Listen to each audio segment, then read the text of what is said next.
Hey, welcome to Sam Outside. I'm Sam and I'm outside. And I do try and go outdoors in different places, right? Call them excursions, call them day trips. Yep. And in the industry that I work in, camping and outdoor education, there was a portion of my early camping career where I was the head of our out trip program, sending a cabin group with some qualified uh, trip staff to go out and spend 3 days, 2 nights, up to 21 days on canoe trips, hiking trips, kayak trips, and it was my responsibility to make sure that everyone was safe, that their equipment was ready to go, that they had food, training, support, they had a plan, they had a drop off and a pickup, transportation, everything that goes with the logistics of organizing a positive outdoor experience. And it's that time of year.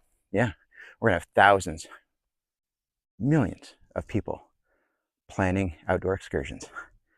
And it never fails that people miss something. All right.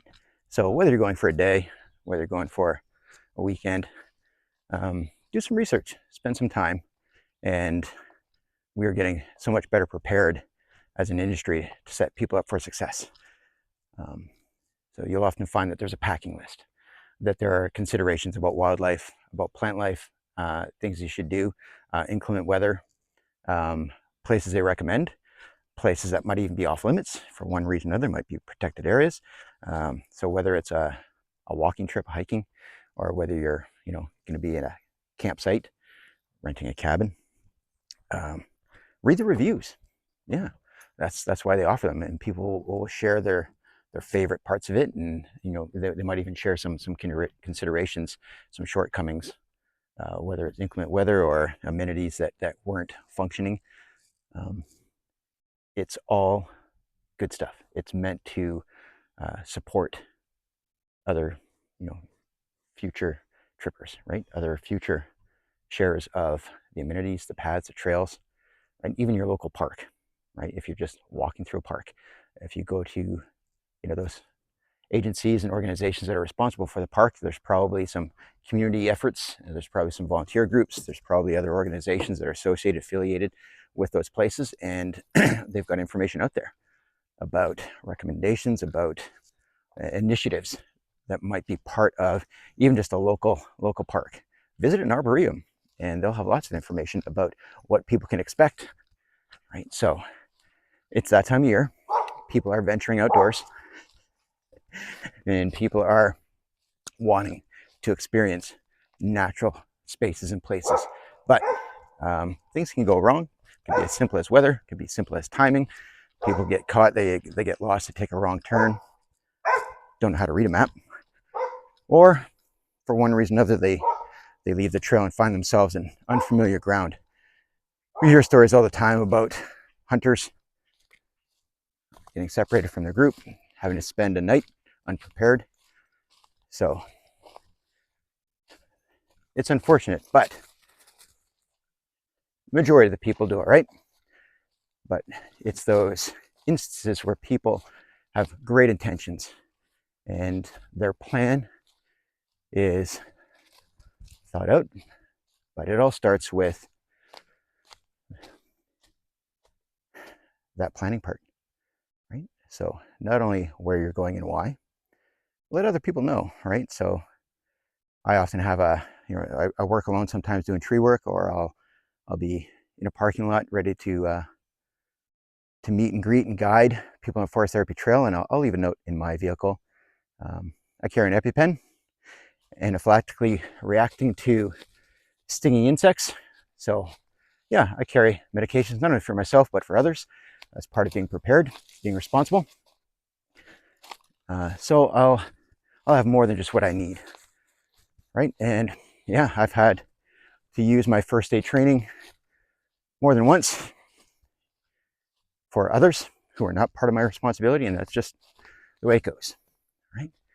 I do have some experience in the outdoors, come prepared, which is part of my comfort, part of why I don't stress about you know, myself, my family, is if I needed to, I could probably be okay.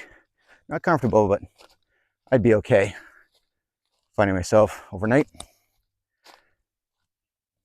But the planning is so important. Pick some place that is at your skill level, that fits your time, fits your experience, and build on that and scaffold, right? Make sure that people are having fun. Make sure that it is living up to your expectations. So read the reviews, leave a note, just in case, contact information, that sort of thing. And if you're going to a park, you know, obviously you're going to check in. You're going to want to know where you are, so stick to it. Something should happen, and things do, whether it's encounters with wildlife, whether it's inclement weather, tornado warning, forest fires, things like that, right? The ability to communicate with the outside world, it's a reality, so make sure that those things are planned for. But the whole point is people are going outside, and it should be a positive experience, right? So do what you can for yourself, for others. Think about those people that you're responsible for, even if it's just yourself, right? Have a plan, try and stick to it, and come back with good memories. Come back with a need to do it again and again. And hopefully that becomes a habit. Making nature, making going outside part of your wellness plan. Nature heals. So